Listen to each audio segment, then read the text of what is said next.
शिवाय गुरवे नमः। शिवाय गुरवे नमः। शिवाय गुरवे नमः। शिवाय गुरवे नमः। నీరాగ రాగమధని నిర్మద, ఈ విధంగా మదనాసిని. ఇక్కడ మనకి తెలిసేది ఏమిటి అంటే ఏవి నెగిటివ్లు, మనలో ఉన్న నెగిటివ్లు ఏమిటి, దేనివల్ల మనకి ప్రశాంతత లేకుండా పోతుంది, వాటిని పాజిటివ్ గా చేసేసుకుంటే ఇహ మనకి ఏ దిగులు లేదు. అమ్మాయి యొక్క గొప్పతనమే అది. అందువలన ఆవిడ ఆరాధించబడుతుంది. బాహ్య ప్రపంచంలో కూడా మంచి గుణములు ఉన్న వాళ్ళని ఆరాధిస్తారు.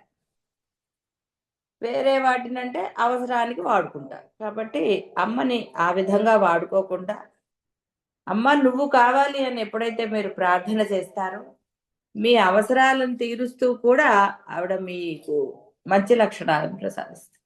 అందుకని అమ్మని ప్రార్థించేటప్పుడు కోరికలు తీరవేమో అని మీరు బాధపడాల్సిన ఆవశ్యకత లేదు. కాబట్టి మదనాచిని అయిపోయింది కదా అయ్యా. అంటే ఈ ఒక్కొక్క నామాన్ని మీరు ఇప్పుడు తీసుకుంటున్నప్పుడు ఈ లక్షణాలని మీరు దృఢంగా ఆచరణలో పెట్టుకోవాలి.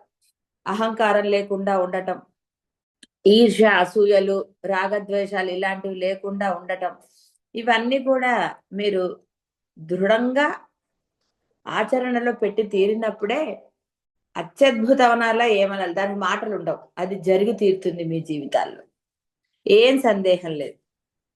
కాబట్టి నిర్మద అయిపోయింది. మదనాశిని మదమును నశింపచేస్తుంది. శృతి స్మృతి విహితమగు వర్ణాశ్రమోచిత ధర్మములను అనుష్ఠించు సాధకునకు సర్వవిధ మదములను పోగొడుతుంది. అది ఇప్పుడు చెప్పింది. వారికి ఎటువంటి అంటే ఆటంకాలు లేకుండా, మీరు చాలా మంది మాకు అంటే అవ్వట్లేదండి, విఘ్నాలు వస్తున్నాయి అని ఇట్లా చాలా రకాలుగా అనుకుంటూ ఉంటారు. అలాంటివన్నీ పోగొడుతుంది. కాబట్టి మదము ఏదైతే అహంకారం ఈగో ఉందో, ఆ ఈగో నశిస్తే మీరు సాధకుడు.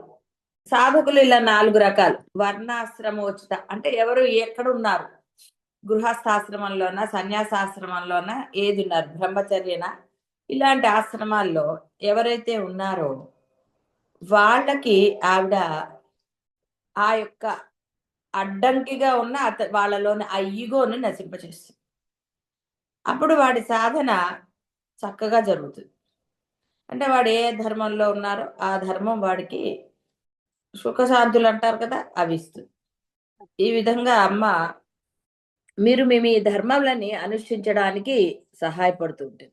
దేహేంద్రియాధికమే తానను అవిద్యాగ్రస్తుడై వర్ణాశ్రమ ధర్మ అనుష్ఠానము నెరుపువాడు అంటే చేసేవాడు. సంధ్యాగ్నిహోత్రాది ధర్మానుష్ఠాన కాలిక మంత్రములన్నీ ఇవి మదనాశకరములకు అర్ధశేషములనే కాన అనుష్ఠాన కాలం నందైనను మదము నశించు. అంటే నేను అంటే కర్తృత్వం, నువ్వు చేసే పూజలైనా సరే నేను చేస్తున్నానన్న మదం నీలో ఉండరా, అది ఎప్పుడు నీకు హానికరమే. అందుకని ఆవిడ ఏమంది, నిజంగా నీవు గనక మనస్సుని లగ్నం చేసి కనుక చేస్తే కనీసం ఆ సమయంలో అయినా నీలోని ఆ యొక్క మదం ఏదైతే నేను అన్న భావన, కర్తృత్వ భావన ఉన్నదో దాన్ని నశింపచేస్తున్నాను. కాబట్టి అనుష్ఠాన కాలం నందైనను మదము నశించు. అంటే అట్లీస్ట్ వాడు పూజ నేను అని కాకుండా ఒక భక్తుడిగా చేశాడు అనుకోండి. ఇక్కడ అర్థం ఏమిటి అంటే భక్తుడు అనేవాడు కోరికలు కోరడండి. అమ్మా నీ కోసం అంటాడు.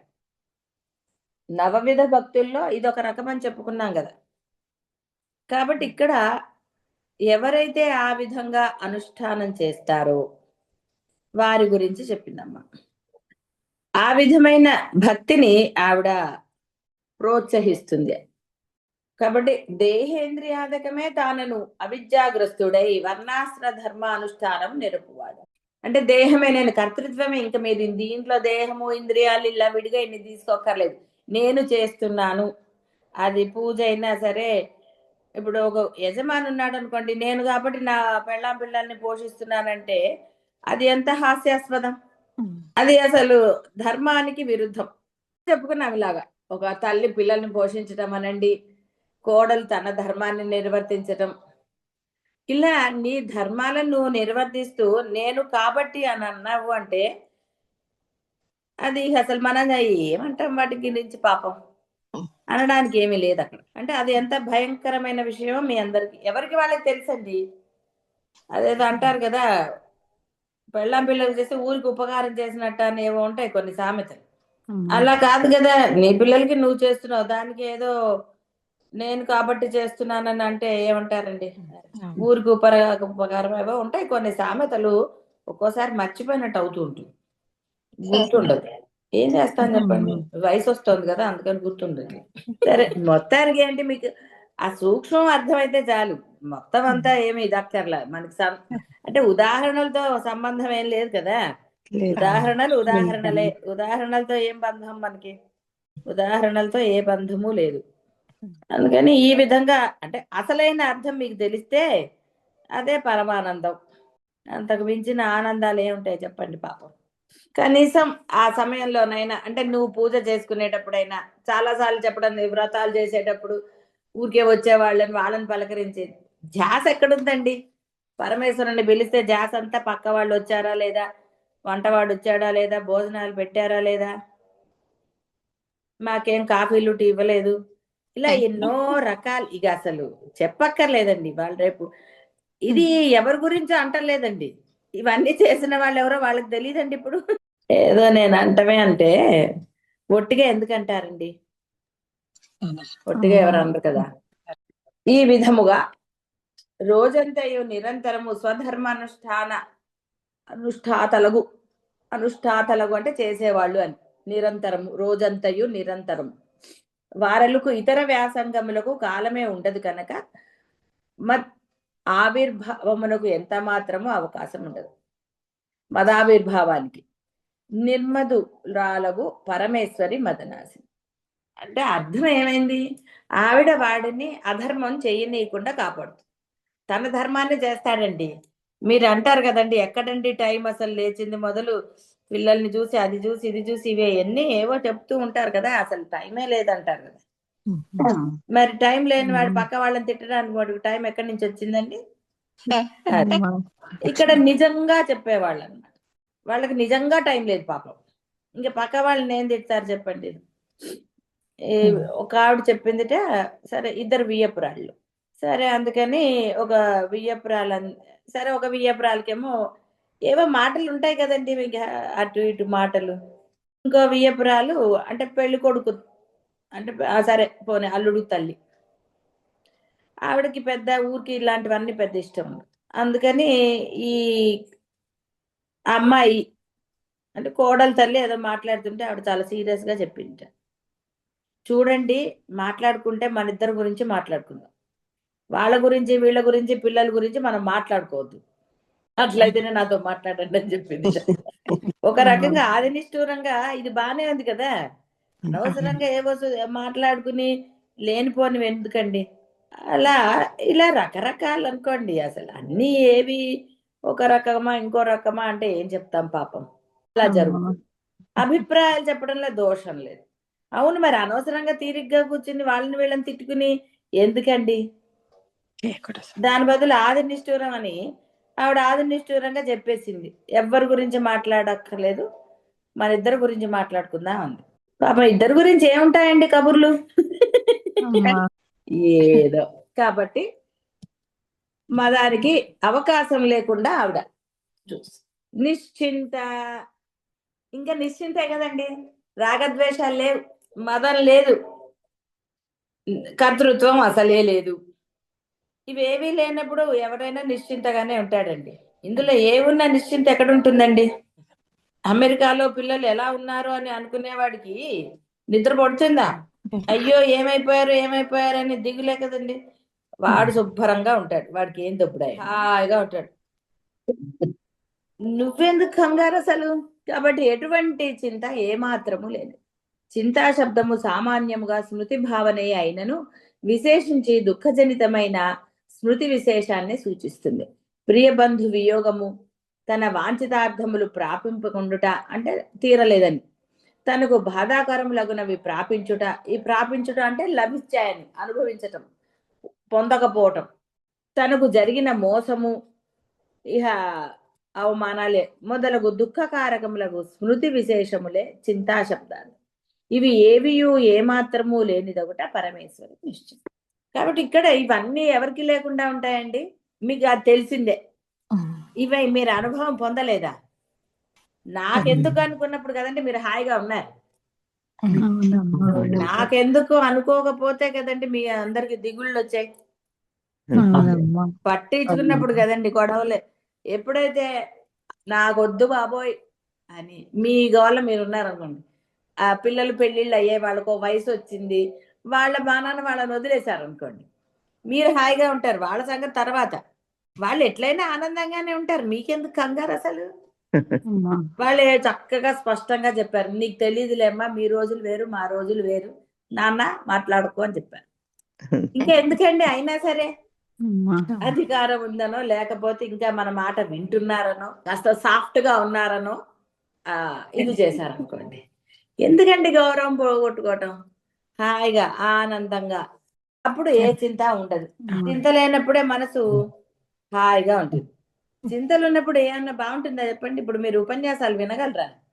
లోపల నుంచి అది తొలుస్తూ ఉంటుంది కదా లేచినప్పటి నుంచి. అక్కడ వాడు ఏం చేసేస్తున్నాడో, కోడలు ఏం చేస్తుందో, కూతురు ఏం చేస్తుందో, అల్లుడు ఏం చేస్తుందో, ఇంకా మీరు ప్రవచనం ఏమింటారు? మీ గోలంతా అదే కదా, అయ్యో అయ్యో అనుకుంటుంటారు.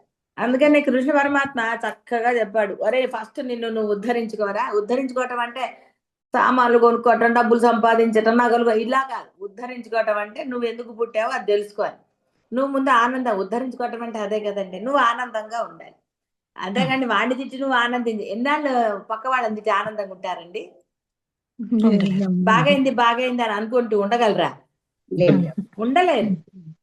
అదన్నీ అనవసరమైనవి ఆ మదము. కాబట్టి ఈ రాగద్వేషాలు ఇవన్నీ ఏమీ లేదు, హాయిగా ఉన్నారనుకోండి, ఎంత ఆనందం, శుభ్రంగా ఉంటారు. అప్పుడప్పుడు ఇంట్లో ఒక్కళ్ళు ఉన్నప్పుడు మీకు ఎంత అమ్మయ్య ఎవ్వరు లేరు, ఎంత హాయిగా ఉంది, ప్రశాంతంగా ఉంది మనసు అనుకోని. ఏవీ అబద్ధాలు కాదు కదా, ఇవన్నీ నిజాలు. ధైర్యం ఉన్నవాడు అంగీకరిస్తాడండి, ధైర్యం లేనివాడు ఏం అంగీకరిస్తాడు? అయ్యో అందరు ఉండాలండి, వాళ్ళకి చేసి పెడితేనే నాకు ఆనందం అంటాడు. శుద్ధ అబద్ధం. ఏదో ఒక్కొక్కసారి చేస్తే ఆనందం, ప్రతిసారి చేస్తే ఆనందం వస్తుందండి? చెప్పకూడదు అసలు. ఎన్నాళ్ళు చేస్తారండి? ఏదైతే చేయలేరు. రోజంతా పిల్లల్ని ముద్దు చేయగలరా? ఏదైనా అంతేనండి. అది ఏంటంటే వీళ్ళకి అప్పుడు చెప్పుకున్నాం కదా, ఒకసారి చాలా సార్లు వస్తుంది. ఒక ఆవిడ పాపం, అమ్మో నేను లేకపోతే అసలు వీళ్ళు తిండి తినరు, అసలు నేను లేకపోతే వాళ్ళకి అసలు తోచదని పాపం చాలా అనుకుంది ఒక ఆవిడ. పాపం చాలా ఇదిగా అనుకుంది. అట్లెట్లాగండి పాపం ఏమిటి అని. సరే నేను అన్నాను, ఒకసారి ట్రై చేసి చూడండి. మనసుకి ఒప్పుకోలేదు పాప ఆవిడకి. నేను ఒక్కసారి ట్రై చేయండి, నిజంగా మీరు లేకపోతే వాళ్ళు ఉండగలరా లేదు. పాపం అయిష్టంగానే ఆవిడ అది అప్లై చేసింది. ఏమైందండి? వాళ్ళు ఇంకో 4 రోజులు ఉండండి అన్నారు. ఇప్పుడు బాధపడింది ఎవరంటే వాళ్ళు శుభ్రంగానే ఉన్నారా? ఇక అప్పటి నుంచి ఆవిడ తెలిసింది. అంటే ఒకటి నువ్వు ఆచరణలో పెడితే అప్పుడు నీకు తెలుస్తాయి, వాస్తవాలు బయటకు వస్తాయి. అబ్బో నా వాళ్ళు అంటే ఏమవుతుందండి? అనొద్దని నేను చెప్పట్లేదండి. ధర్మం ఎంతవరకు ఉందో అంతవరకు చెయ్యండి. లేదా కృష్ణుడు ఎందుకంటాడండి, సాక్షాత్తు కృష్ణుడు నిన్ను నువ్వు ఉద్ధరించుకోరా అని. మరి నువ్వు ఎంతసేపు అందులోనే ఉంటే ఎలా? అయితే మనం అనొచ్చు పూర్వకాలం. అవును, అప్పుడు వాళ్ళు చక్కగా పదాలు పాడుకునేవారు, ఇంట్లో ఉన్న వాళ్ళ ధర్మాన్ని చేస్తూ వాళ్ళు పూర్వకాలం ఇంట్లోనే తరించడానికి అవకాశాలు, వాళ్ళు పూజలు, వ్రతాలు, నోములు, ఎంతమంది వచ్చినా వాళ్ళల్లో ఎటువంటి రాగద్వేషాలు లేకుండా, ఏ ఆడపడుచులు వచ్చినా ఎవరు వచ్చినా కోడళ్ళని బాగా చూసేవాళ్ళు, కూతుర్ల, ఇలా అన్ని బాగానే ఉన్నాయి. వాళ్ళ మనసులు స్వచ్ఛంగా ఉన్నాయి, అందుకని వాళ్ళు. కానీ ఇప్పుడు అలా లేదు కదా, నిన్ను ఉద్ధరించుకోవాలి. కాబట్టి ఏం తప్పు లేదు. అలా అని నేనేమి మొత్తానికే ఇది అన్నట్లేదు కదా. నీకు పరమాత్మ అవకాశం ఇచ్చాడు, నువ్వు కోరుకున్న అవకాశం కాదు, నువ్వు వెళ్ళిపోలేదు ఎక్కడికో. కొంతమంది సింగిల్ గా వెళ్ళిపోతుంటారు చూడండి, సోలో యాత్రలు చేసామంటారు. సరే, అది ఎవరిది వాళ్ళదే, అది కూడా తప్పని నేను అనను, వాళ్ళ పరిస్థితులు వాళ్ళ ఇది. బట్ ఇక్కడ మనం ఒక భావం మన ఈగోకి అనుగుణంగా మనం ఏర్పరచుకుంటాం, నేను లేకపోతే అని అలా ఒక భావన ఉంటుంది. కాలం ఆగిందండి ఎవరి కోసం అన్నా? ఎవరి కోసం ఎప్పుడు ఏది ఆగదు, గుర్తుపెట్టుకోండి. వీడికి ఏంటంటే అదొక సాటిస్ఫాక్షన్ అట్లా. ఇప్పుడు చూడండి, కొంత నేనంటే వాళ్ళకి చాలా ఇష్టం అండి అని చెప్పు, నువ్వు చెప్పుకోవటం ఏమిటి వాడికి నువ్వు ఇష్టం అని? వాడు చెప్పాలి వాళ్ళంటే నాకు ఇష్టం అని. నీకు నువ్వే చెప్పుకుంటే ఎలాగండి? నేనంటే వాళ్ళకి ప్రాణం అంటే వాళ్ళు పక్కన అదే అన్నారు అనుకోండి, అలా అనుకోకూడదు. ఇలాంటి జీవిత సత్యాలు మీ జీవితాల్లో చాలానే ఉంటాయి. చూడండి, పిల్లలు 5 ఏళ్ల వరకు అమ్మ నాన్న అంటారు, ఆ తర్వాత అన్ని అనుభవించిన వాళ్ళ. ఇవన్నీ అంతే, ఏదైనా జీవిత పరమ సత్యాలు మనం అర్థం చేసుకోవాలి అంతే. అందుకని అంతవరకు ఉంటే హాయిగా నిశ్చింత. చింతలన్నీ దృశ్యాంశమగు బుద్ధి ధర్మములే, కానీ దృగ్రూపమగు ఆత్మకు సంబంధించినవి కావు. బుద్ధి జాగృతమైన జాగ్రత్త స్వప్న దశలందు మాత్రమే కలుగును గాని సుషుప్తి దశ ఎందు ఏమాత్రము భాషించవు. ఇది సర్వజనాను అనుభూతము. చింతలన్నీ సర్వ అధిష్టానముగా ఆత్మ నుండి నిర్గతములుగాన పరమేశ్వరి నిశ్చింత. చింతయను శబ్దము అనుస్వార లోపమున చితాయగును. చిత అన్నది మృత కళేబరమును దహించిన, చింత అన్నది జీవ కళేబరములు. ఆహా, బ్రహ్మాండంగా చెప్పారు. చిత అంటే తెలుసు కదా అందరికి, చిత్తి తెలుసు కదండి, ఏం సందేహమే లేదు. అది నీలోంచి ఆత్మ నశించాక అది జరుగుతుంది. ఆత్మ ఉన్నప్పుడు చింత. ఎందుకంటే మరి ఆత్మ ఉన్నప్పుడు ఆనందంగా ఉండక, ఎలాగో తర్వాత ఆ శరీరాన్ని కాల్చేస్తారు, అందులో ఉంటే అప్పుడు మీరు ఊరుకుంటారా? కట్టేసి కాల్చేస్తే. కాబట్టి మృత కళేబరాలను దహించేది చిత్తి. ఈ కళేబరాలు ఇవి కూడా కళేబరాలే, జీవ కళేబరం అన్నాడు. వీడికి ఇంకా అసలు ఆనందం ఎక్కడి నుంచి వస్తుందండి? ఎప్పుడు ఏదో ఒక అంటారు కదండి, వాడు ఎప్పుడు ఏదో ఒకటి పట్టుకు ఏడుస్తూనే ఉంటాడు లేండి, వాడికి ఏమి ఎప్పుడు సంతం. పిల్లల్ని కూడా అంటారండి, వాడికి ఎన్ని ఇచ్చినా వాడు ఇంకోటి కావాలని ఏడుస్తూ ఉంటాడు, వాడు అంతేలే వదిలేయండి అంట. ఇలా రకరకాలు, ఇవన్నీ మీరు ఎవరు చూడనివి అనుభవించనివి అని ఎక్కడా లేదండి. మీ డిక్షనరీలో ఇవన్నీ ఉన్నాయి, మీరు అనడానికి లేదు నా డిక్షనరీలో ఇవి లేవండి అని. ఉన్నాయి. కాకపోతే ఏంటంటే కాస్త నజర్ అందాజ్ చేశారు, కాదులే అనుకున్నారు. అక్కడ నజరందాజ్ చేయడానికి ఏమీ లేదు. ఎంత మెమరీ పవర్ అండి ఒక్కొక్కళ్ళకి. కాబట్టి నిశ్చింత, హాయిగా మీరు నిశ్చింతగా అంటే అదే. ఈ నిశ్చింత స్థితి మీకు కూడా అనుభవమే. అనుభవం లేని వాళ్ళు చాలా తక్కువ. ఎందుకంటే ఎప్పుడు ఏదో ఇంకా కొంచెం పిల్లలు చిన్నగా ఉన్నారన్న వాళ్ళకు కూడా నిశ్చింతగానే ఉంటారు. వాళ్ళు కూడా పిల్లలకి సెలవుల్ని పంపించేస్తారు చూడండి, ఎక్కడికన్నా అమ్మమ్మ ఇంటికో ఎవరింటికో అక్కడిక్కడ పంపిస్తే వీళ్ళు నిశ్చింతగా ఉండరు. అలా నిశ్చింత అనుభవం అనేది నిజంగా అందరికీ తెలిసిందే. అయితే అది ఎప్పుడు ఆలోచించారు, ఎప్పుడు నేను ఇలా నిశ్చింతగా ఉన్నాను, ఒక ఆనందంగా ఉన్నాను, ఇది ఎప్పుడు ఎందుకు ఉండలేకపోతున్నానన్న ఆలోచన, అంటే ఆ వివేక విచక్షణాలు కలగవు. కాబట్టి ఎప్పుడు అనిశ్చితే, ఎప్పుడు ఏదో ఒకటి పట్టుకోవటమే. అమ్మయ్య స్కూల్కి వెళ్ళారని ఎంతసేపు అమ్మ మళ్ళీ వస్తారు కదా అని మళ్ళీ చెంది పట్టుకుంటాను. ఇప్పుడు వెళ్ళారు కదా, హాయిగా ఉండు, ఈ సమయాన్ని సద్వినియోగం చేసుకో. కాబట్టి అమ్మ నిశ్చింత. ఆవిడకి ఇప్పుడు పాపం మిమ్మల్ని ఇంతమంది అండి, ఒక్కొక్కళ్ళు ఒక్కొక్క రకమైన నైవేద్యాలు పెడతారు, ఆవిడని తిడతారు, ఎన్ని రకాలండి పాపం. అయినా చూడండి ఆవిడ ఎంత నిశ్చింతగా ఉందో. అలా ఉంటుంది. రండి మీకు అమ్మవారిని ఇవ్వకపోతే. నిరహంకార, అహంకారం ఏమాత్రము లేదు. అహంకారాలు 3 విధాలు: సాత్విక, రాజస, తామసం. ఇందు కారణదేహము తాను అనుకున్నది సాత్విక అహంకారం, సూక్ష్మదేహము తాను అనుకున్నది రాజసం, స్థూల దేహమే తాను అనుకునేది తామసం. ఇటు ఏ అహంకారము ఏమాత్రము లేదు. కాబట్టి ఇంకా దీన్ని మీకు కరెక్ట్ గా అర్థం అంటే మనం చెప్పుకున్నట్టుగా కర్తృత్వం. నేను అంటే ఈ స్థూల వాడి కనుక ఐడెంటిటీ అండి, నేను ఫలానా అన్న దానిదే. అయితే ఇక్కడ దీన్ని రాజసం బదులు తామసం అన్నారు.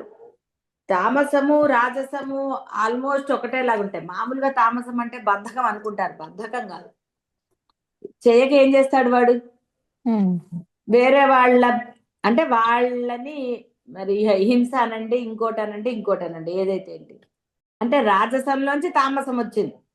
వాడికి నాది ఇదంతా, నా వల్ల జరిగింది, వీడు నా మాట వినవలసిందే, ఇవన్నీ నావి, ఈ బుద్ధులు ఏదైతే ఎందుకంటే ఇక్కడ కారణదేహము తాను అనుకున్నది అంటే ఒక ఇక్కడ మనకి సూక్ష్మ స్థూల కారణ శరీరాలని ఇటువైపు చెప్తారు. అంటే కనపడకుండా లోపల ఒకటి ఉంటుంది, ఆ లోపల ఇంకొకటి ఉంటుంది. అంటే నీకు అసలు ఈ జన్మకి కారణమైన మీ పూర్వజన్మలనండి, ఇంకోటి అనండి, ఏదేనండి, అదే అమ్మ. అసలు మామూలుగా అయితే ఆత్మ కారణం.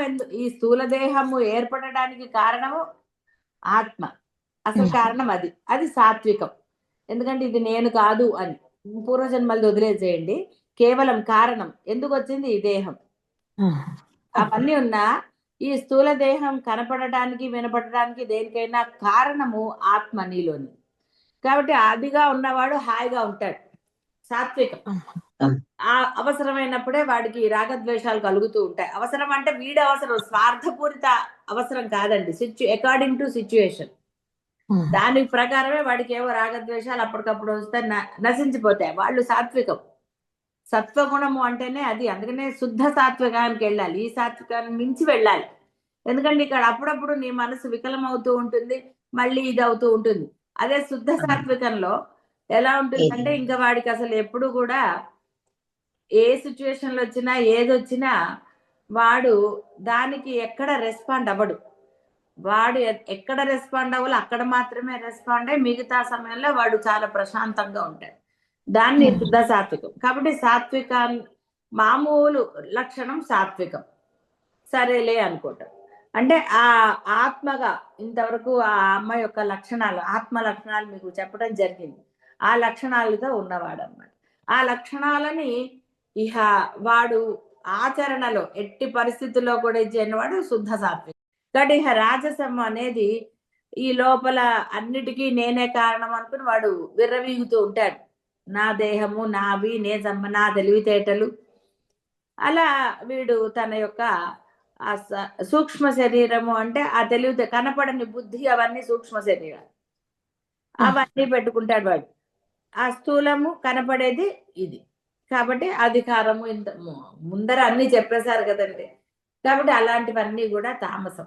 దృగ్రూపమగు ఆత్మ ఏ వ్యవహారములు లేనిది, కేవల సాక్షి మాత్రమైనది, నిర్గుణము, నిష్క్రియము, సర్వవ్యాపకము, మనోవాచామ గోచరం. నా కన్ను, నా ముక్కు, నా మనస్సు అని చెప్పునప్పటి దేహేంద్రియాదులు తాను కానను భావము లేక నేను చూచుచున్నాను, వినుచున్నాను, ఇలా అన్ని చేస్తున్నాను అని దేహేంద్రియాదులతో తాదాత్మ్యం నొందుటయే అహంకారం. చెప్పాం కదా, కర్తృత్వం. తాను కానివి తాను అనుకొనుటయే అహంకార లక్షణం. ఇది అవిద్యా మూలం.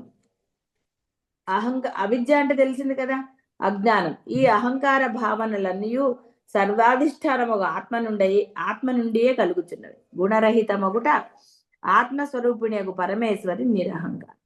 ఈ అహంకార విశేషములన్నిటినీ తన భావం నుండి తొలగించు అంతరంగ సాధనయే ఆత్మ సాక్షాత్కార మార్గంని సూచిస్తుంది.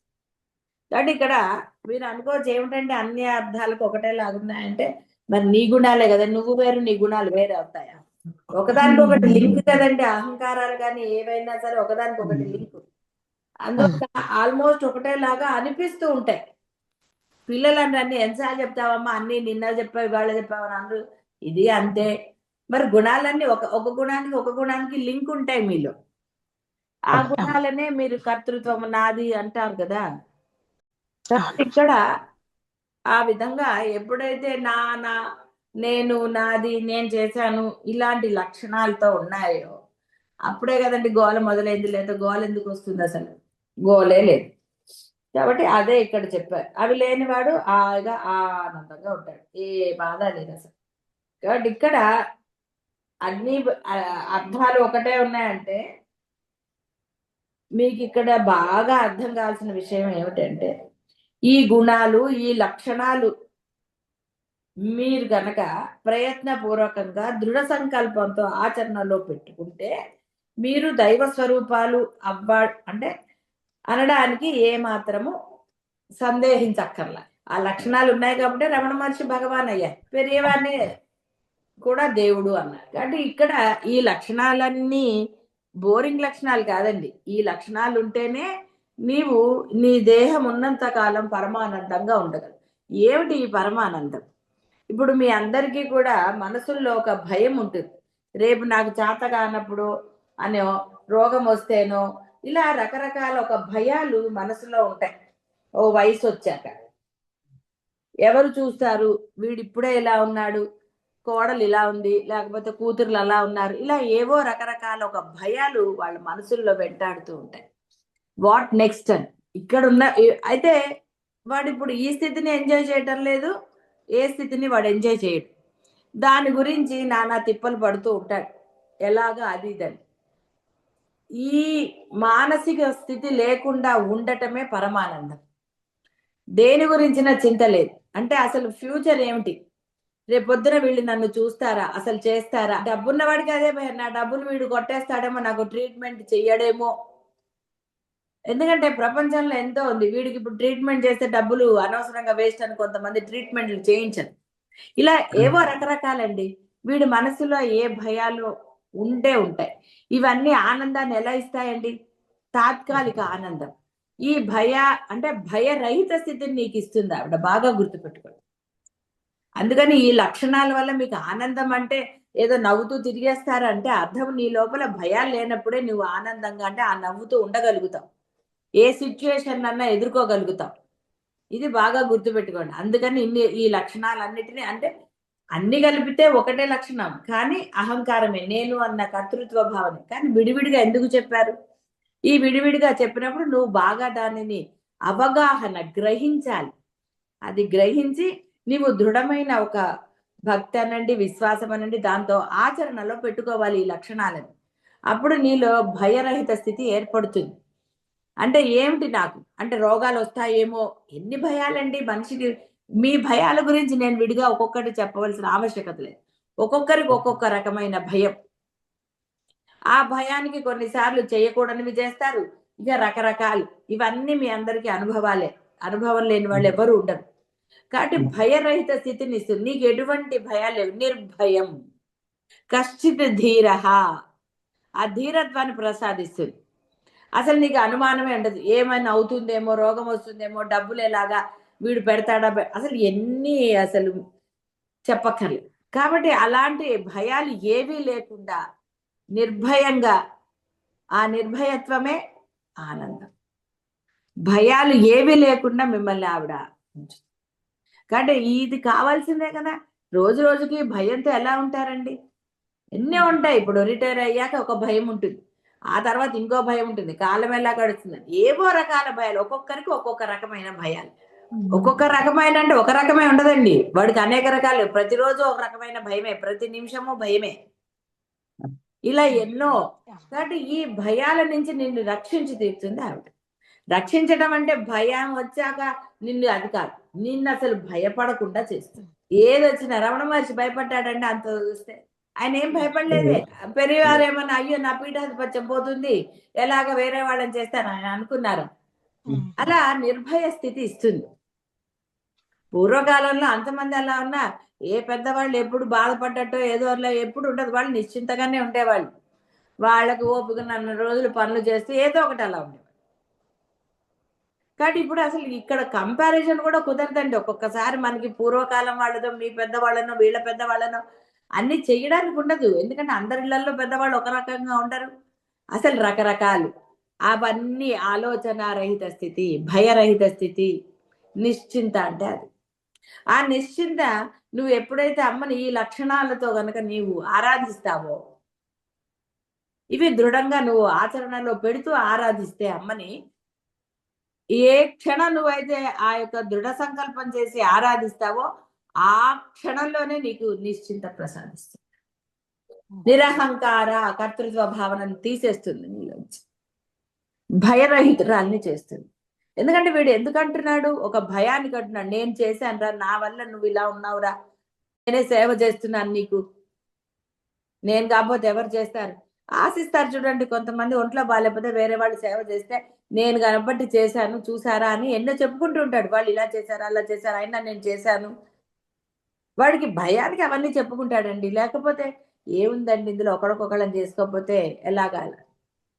అలా భయరహిత స్థితిని ఆవిడిస్తుంది. ఆ భయరహిత అంటే అభయాన్ని ఇస్తోంది నీకు. భయాన్ని పోగొట్టేదే అభయం.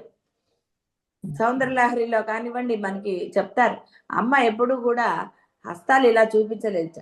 ఆవిడ చక్కగా చెరుగ్గడ, ఒక పువ్వు ఇవే పట్టుకుని ఉంది. ఈ అంకుశం అనేది కూడా నీకేమి భయంకరమైన కనపడే ఆయుధం కాదు. ఒట్టిగా అదే చాలా సున్నితంగా అలా కనపడుతూ ఉంటుంది. ఆ లలిత అమ్మవారిని వర్ణన చేసినప్పుడు లలిత అంటే అక్కడ అమ్మ ఒరే ఆయుధాలు ఎందుకురా, నిన్ను రక్షించడానికి, నాకు ఆయుధాలతో పర్లేదు పొమ్మంది.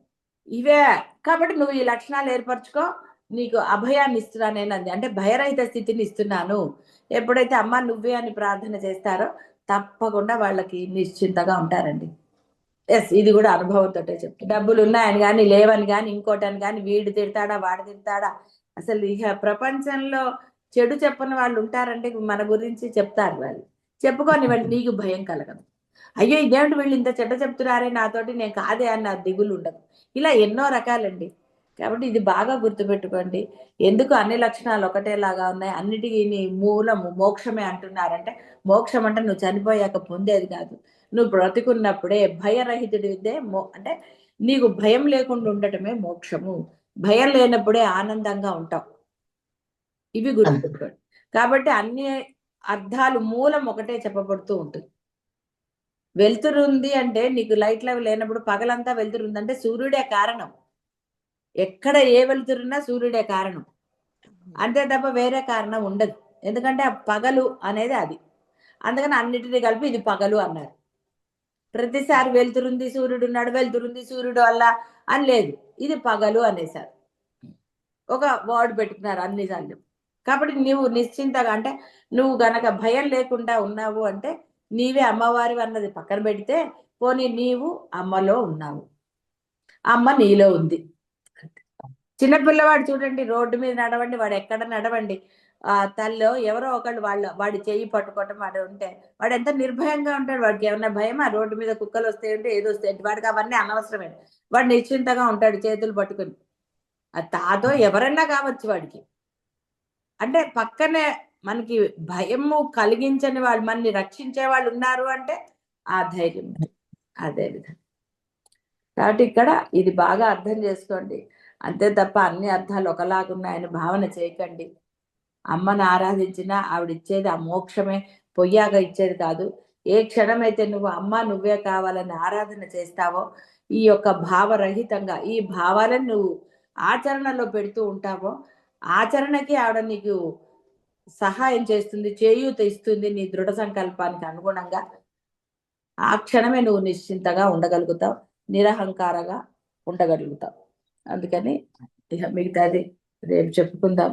కాబట్టి ఇలాంటివన్నీ కూడా ఈ యొక్క భావనల నుండి లక్షణాలన్నీ కూడా మీరు ప్రయత్నపూర్వకంగా దృఢంగా ఇష్టంగా ఆచరణలో పెట్టండి. శుభం భూయాత్.